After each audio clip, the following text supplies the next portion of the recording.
Well, it's just occurred to me that I am wearing the exact same outfit as I was in my last sewing machine unboxing video. But oh well. Hi guys, my name is Annabelle from Horizon Cosplay, and today we are unboxing my new sewing machine. Now, I say new, it's definitely not new. And you guys, I have friends who are like, we know you so well, we got you this. Well, we moved house, my friends knew me that well, and they got me this. So this was my housewarming present from some very good friends of mine who got it off of eBay, and it arrived in a much worse state than anticipated. And me being me, I went, oh, I don't mind, I'll fix it. I am actually fixing the other sewing machines that I promised I would fix. It's just that progress is slow, so videos haven't gone up yet. My apologies, they are coming. But the point is, I said I'd fix this one. Haven't actually taken it out of the bag yet. So let's unbox it and see how bad this actually is. Okay, first things first, this box, very discolored, definitely needs a clean, and there's a bit of a smell. I don't know where this smell is coming from, but I'm hoping there's not a dead rat or something in here. So let's proceed with caution. I suppose we better remove the lid first. Okay, oh god. Right, well, that looks like a piece of the base that has come out with the lid. So the actual inside of the lid looks fairly good. It's wooden, it's solid. I mean, the outside leather casing definitely needs a clean, but that can happen another day. And this is the machine, which is a baby blue electric Singer. No idea what year or what model or anything this is. Yep, there's that smell again. Really gross. What in here has died? Basically, I've kind of been going on about how I really wanted a blue Singer sewing machine because I'm a little bit obsessed with blue Singer sewing machines. But yeah, so that was good. When parts are falling off of it and it ain't even out of the box yet, I have a feeling we might have a problem. That's fine. So that'd be the tension gauge. Right, it's fine, it's fine. We're gonna fix it. So we have a foot pedal. We have some disgusting thread, I have to say. So we got some black, some grey, some red. We have, I have no idea what this is, a random plastic box that can go in the bin. We have, oh good, some feet. Hopefully they're not too damaged. Oh my god, these things are disgusting. They're really dirty and gross and covered in lint, and this one is also covered in thread. I think it's a rolled hem foot, it's something anyway. I've got to be honest, I haven't seen one quite like that before, but it's okay. We will figure it out. Oh yay, there's loose needles in the bag. That's nice. This is definitely a rolled hem foot. That can go to the side. We have some really cheap, like reels of plastic thread. Right, let's try and remove the machine. We'll see what else is in the bag, and then we'll come back to the actual machine. Okay. So, the base is completely falling apart. When I say fallen apart, I mean, let me show you, it has fallen apart. So, this is what the base currently looks like inside the bag. There are just pieces everywhere. It's kind of gross. Yay. So, we have some felt. I've got to be honest, I think that should probably, that's definitely going in the bin. I will buy more felt for it. Right, there's a rusty needle stabbed into the felt, so that can also go in the bin. No idea what that is, but it seems slightly important and made of rubber. Here we go. We have another foot. That just looks like a pretty basic sewing foot or a... We have the spring, I'm guessing for the tension. Definitely needs replacing, super rusty. We have a plastic bobbin, which honestly looks deformed. It looks like the edges have been squished in. Thread and it's really gross, that's fine. Some screws. I'm guessing these are from the base. We'll keep the screws for now. We'll see if we can quickly reassemble the base to something decent. Right, so we have the base of the base, which is gross. Ben's gonna kill me when he sees this because I put all this disgusting stuff on the sofa. We have that. We have a random piece of wood. We have another random piece of wood. We have the other side piece. And we have the other edge piece, and everything else in here is utterly vile. Looks like wood chips, rusty needles, rusty pins, rusty bobby pins. So we're gonna grab all this stuff and put it in there, and we're gonna put that off to the side. And in a minute, that's gonna go to the bin. Now we've got all the wood pieces out and about, let's have a look at the actual machine, which is actually super cute, if a bit broken. So let's start with the back of the machine. It still has its hinges where obviously it's supposed to be sat on the base. It isn't a hand machine, it is a fully electric one. It's quite slim and small compared to a lot of the other machines.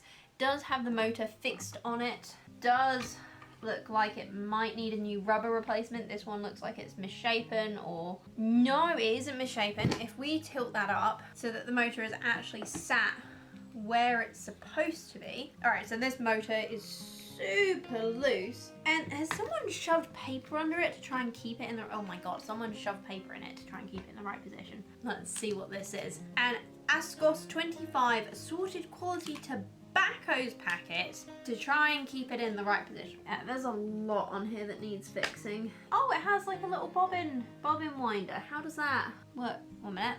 Aha. So we're gonna turn this around, and another rusty pin just fell out of nowhere. This is the bobbin winder. Bobbin winder folds down, this spins, and will essentially wind your bobbin, which is really, really cool. Oh, and if you put this to the left and you put the bobbin down, then it will only wind the bobbin. If you put it to the right, it will wind with the needle as well. I think that's supposed to be. Presser foot is stiff, does work. Presser foot control made of plastic rather than metal, which is interesting.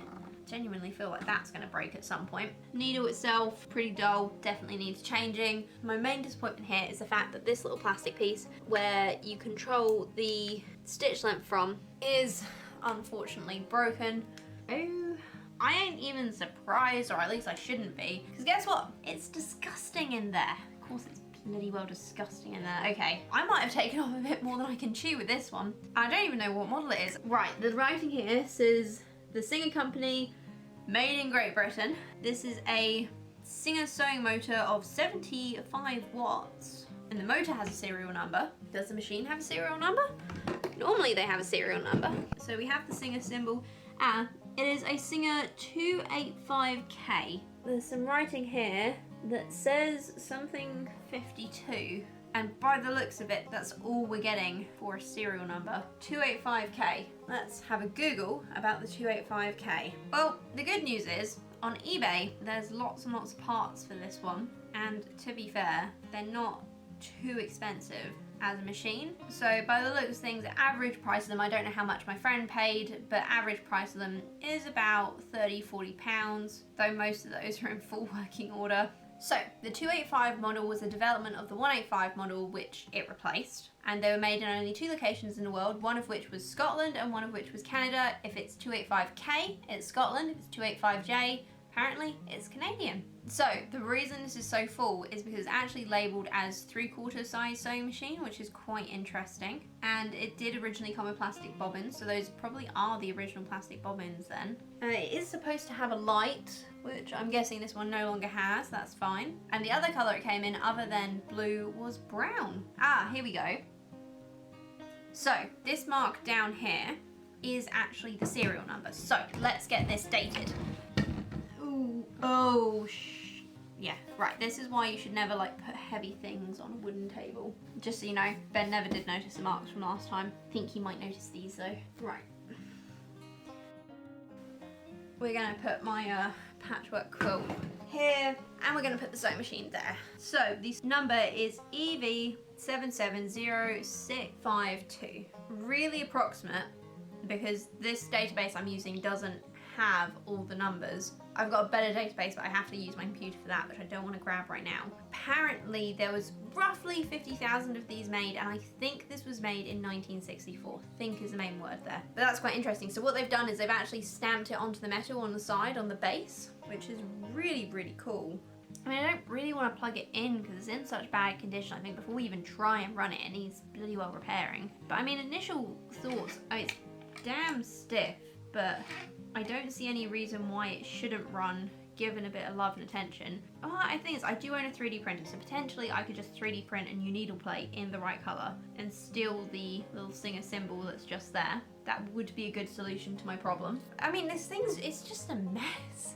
And I feel really bad about saying that because it's a beautiful machine and I love the fact that it's baby blue. But just looking at it, I don't even know where to start with. I mean, I suppose I'd have to start with the base. But even this looks dodgy as.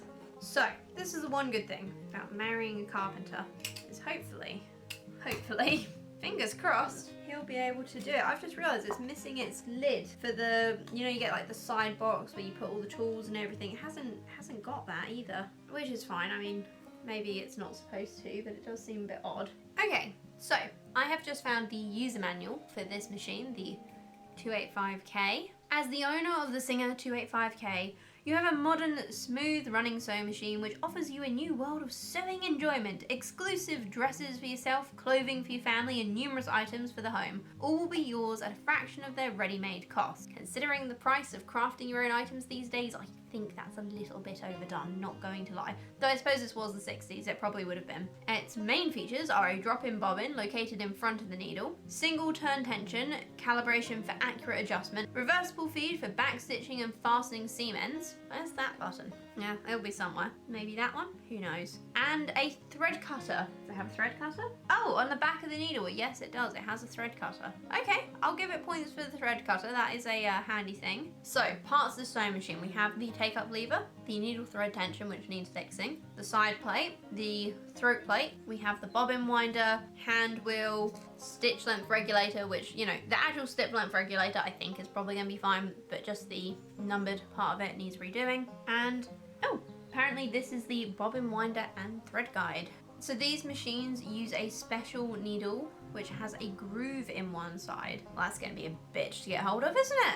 And the groove goes on the outside. I can actually feel the groove with my finger. That's actually quite cool. I wonder if it would work with a modern day sewing needle, hopefully, because if I have to buy special needles from this machine, it's probably going to be one that I don't end up using all that often, which would be a bit sad. How to wind the bobbin. There's lots of how-tos in this manual. It isn't as falafel-y as the last machine I brought. But to be honest, I quite like it when machines come with their manual, but obviously you can't be too picky. And especially as the machine was a present, you know, thank you very, very much, Arian Curtis, for getting it for me. I really do appreciate it. I do kind of wish it was in working order, but it's okay. We'll get it there. It's half the fun, I'm sure. Ah, here we go. I know what this weird foot is that I hadn't seen before. It is a binding foot, which is pretty interesting actually. I think I might have to give that a go. So apparently these holes in the machine are where you put the oil. I'm almost tempted to give it a quick oil because I do have some sewing machine oil on hand. It does say to use Singer oil. I do have Singer oil. To be fair though, I think we should probably clean it before we oil it.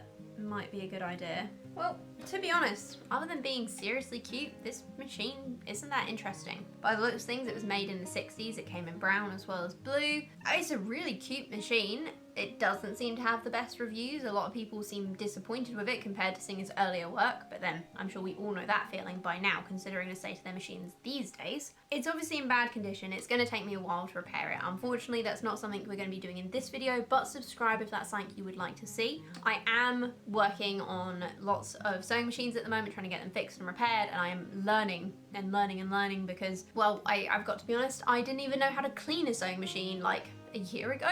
I always just gave them to my mum to do or send them to the shop, and I'm trying to make an effort so that I can do them myself, especially as I build my collection, because at the end of the day, if I'm gonna have all these sewing machines and I want to use all of them at least semi-regularly, like when you have, oh god, how many sewing machines do I have? I don't even know. I mean, if you want to see my collection as it was at the time, there is this video right here, which I think features at least 10 of them. I have since gained 2, 3, maybe 4, and unboxing videos for all of them are coming out gradually. I have too many, and I want to be able to maintain them and love them and make them into things that are beautiful. This one, I have a feeling if people are as disappointed with it as unfortunately they say, maybe it'll end up being a bit more of a display piece, but at the end of the day, it's a cute baby blue Singer machine, and I don't mind that. So, hey guys, Annabelle from like an hour or so in the future here, and I just finished this video, filmed the outro, took the pictures for the YouTube thumbnail, that's what they're called, thumbnails, and it suddenly occurred to me that you guys might actually like to see what I'm doing with the storage solution of this thing. In short, we're gonna chuck all of the bobbins and feet into this bag just here, and like, we're chucking all the random stuff that I have no clue what it is, and all the feet and the bobbins. The thread will keep out and we'll see if it's savable. I've got some screws that I'll put in there as well, and that's going to go in this fabric bag. Then what we're going to do is put the machine, this is actually like a cool bag that I got from Aldi, but it's just kind of like the right size, and it's really, really strong because cool bags normally are. So we're going to put the machine in here and then put all the wood around it.